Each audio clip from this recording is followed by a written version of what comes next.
A disaster is a sudden event that causes significant harm, damage, or disruption to people, property, and the environment. It can be natural, like a hurricane or earthquake, or human-made, such as chemical spill or a terrorist attack. Disasters often overwhelm the ability of individuals and communities to cope, requiring coordinated emergency response and recovery efforts. Come to the themes into the challenges faced by the Philippines, a nation of beauty and resilience, yet often the mercy of the nation's security.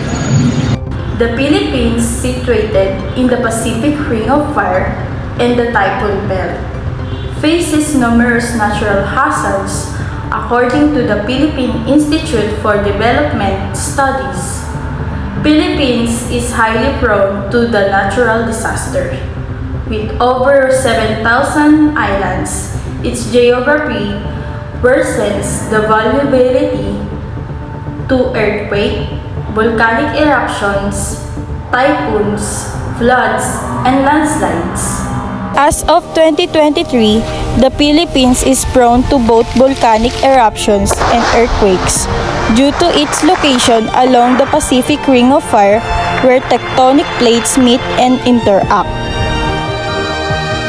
According to NDRRMC, there were 25 active volcanoes in the Philippines, and such volcanoes are at risk to bring disaster to the near lives of the Filipinos who lives near the area.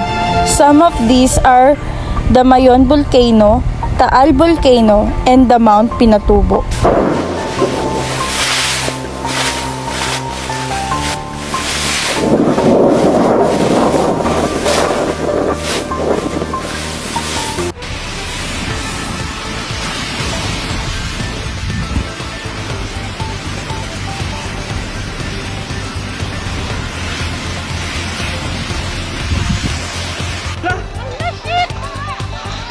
Buti, hindi pa tayo makyat dun.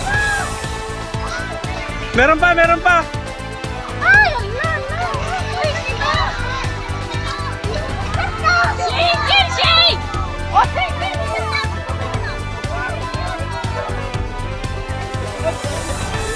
Lakas. Buti walang tao dun, no?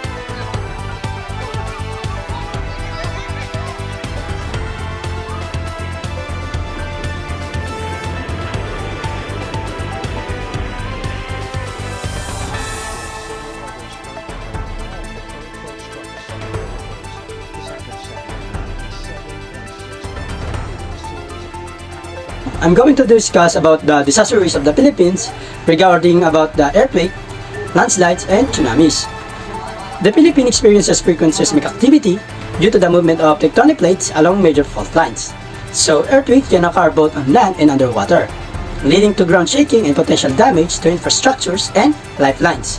As a result, numerous structures and buildings in the Philippines, particularly in urban areas that were poorly built, are vulnerable to collapse during seismic event and may cause death of numerous lives and significant damage to communities. It may also trigger secondary hazard such as landslide, which occurs in mountains and hilly areas, especially during heavy rainfall following an earthquake, and tsunamis, which are underwater earthquakes that may cause a life-threatening risk to the coastal communities and the fishermen and sailors within the Philippine oceans.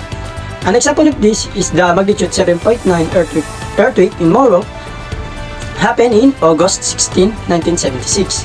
The earthquake triggered a massive underwater landslide in the Moro Gulf, generating a tsunami that swept over coastal communities along the shores of the Gulf. The tsunami waves reached heights up to 9 meters in some areas, causing widespread devastation and loss of life. The impact of the tsunami was particularly severe in the coastal towns and cities of Cotabato and Sultan Kudarat provinces. It is estimated that the disaster claimed the lives of over 5,000 people and caused extensive damage to homes, infrastructures, and livelihood in the affected area. Disaster human-made disaster is both significant in the Philippines to risk the lives of livelihoods and the government.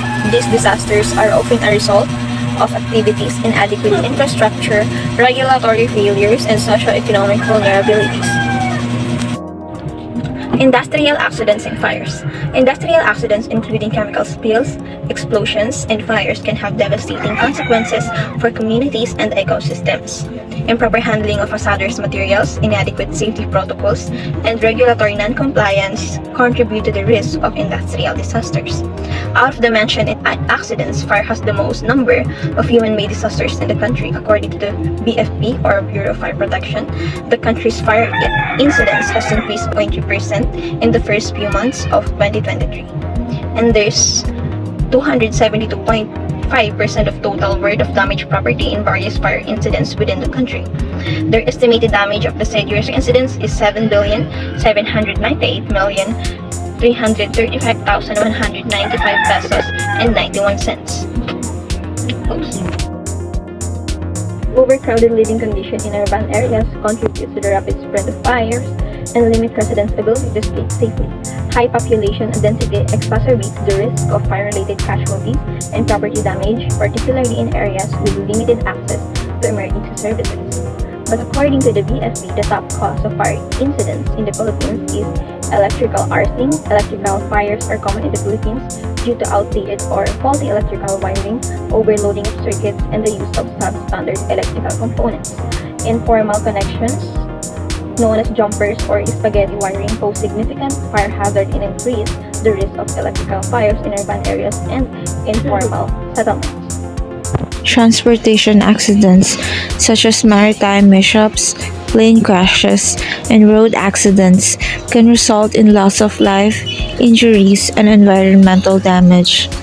Inadequate safety standards, overloading, poor maintenance, and human error are common factors contributing to transportation disasters.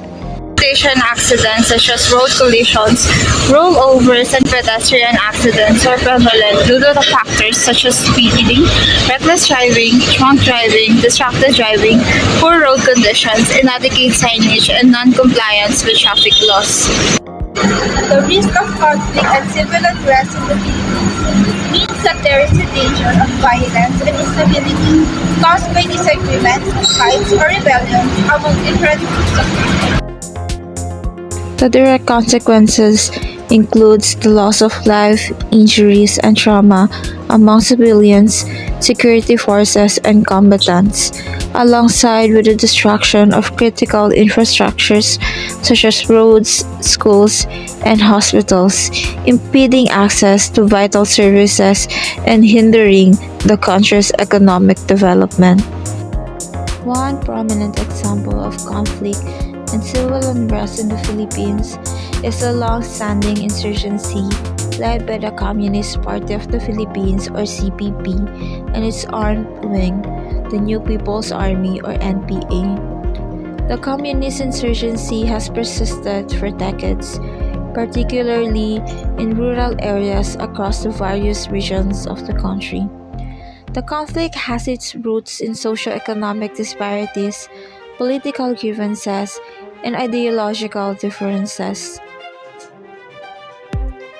The conflict has also affected development efforts that hindered economic progress and undermined peace and stability in affected regions.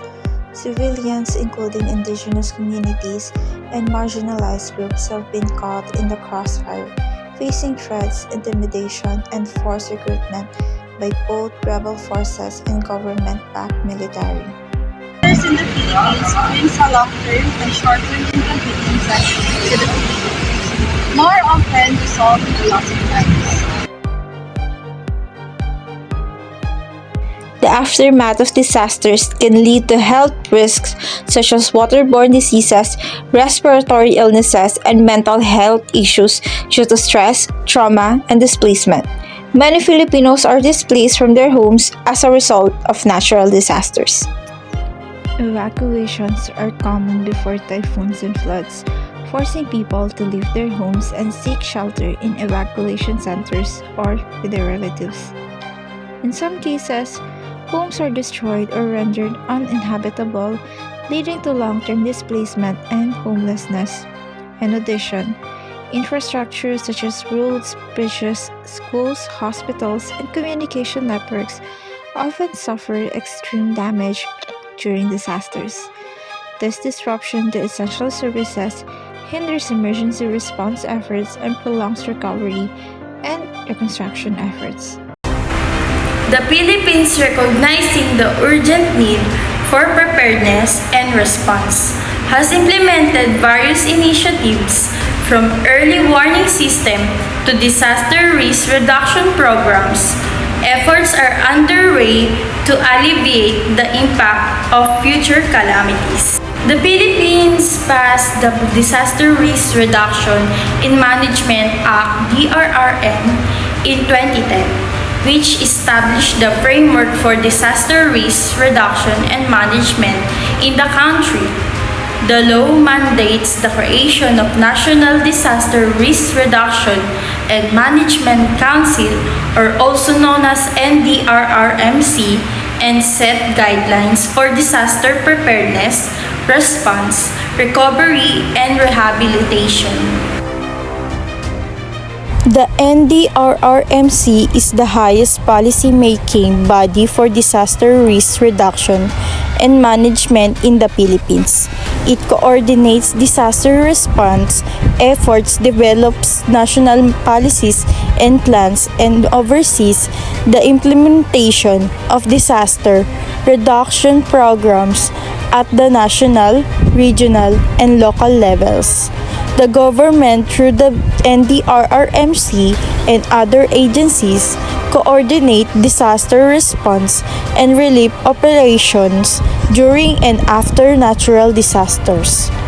This includes deploying search and rescue teams, providing emergency shelter, food, and medical assistance to affected population, and facilitating distribution of relief goods and supplies. As we conclude our journey through the disaster risk profile of the Philippines, one truth remains evident amidst the risk of calamity. The Filipino spirit endures through solidarity, preparedness, and unwavering determination. The nation stands ready to face whatever challenges lie ahead. The most compelling aspect of the Philippine disaster risk profile is the resilience of its people. Communities come together, sharing knowledge, resources, and hope, forging bonds that withstand the fiercest of trials. For in the heart of every Filipino's beats the resilience of a nation bound by adversity, yet strengthened by hope.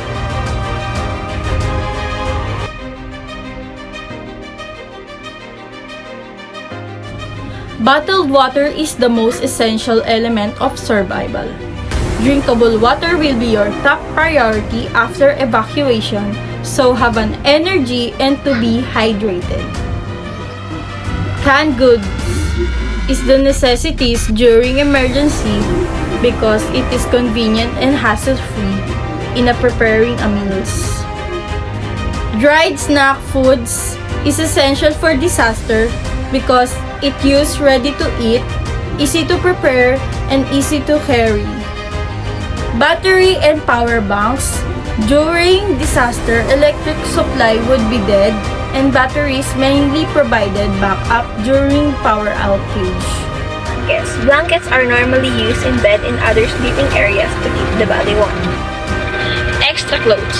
Extra clothes or jackets are very important when it comes to emergency because it helps to avoid sickness and also to keep the body warm. Contact lists.